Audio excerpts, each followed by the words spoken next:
అందుకే శంకరులు అంటారు, నళినీదళగత జలమతి తరళం తత్వజీవితమతిశేష ఫలం విద్యుద్యభిమానగ్రస్తం లోకం శోకచ హంత సమస్తం అంటారు.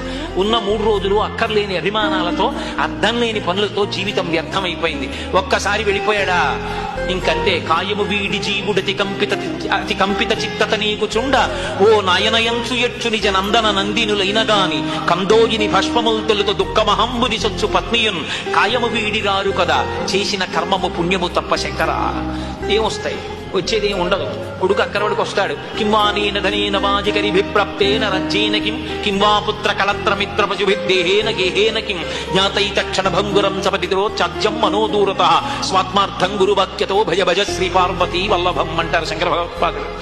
అన్నిటికన్నా ముందు రాందేదంటే ఈశ్వరి. సంపాదించినటువంటి డబ్బంతా పాస్బుక్ లో అంకెలుగా అలాగే ఉంటుంది. ఏహి కన్నీళ్లు పెట్టదు, అక్షరాలు తిరిగిపోవు. కొనుక్కున్న వాహనాలు ఆఖరికి వాటి ప్యాడి కట్టడానికి తీసుకొచ్చి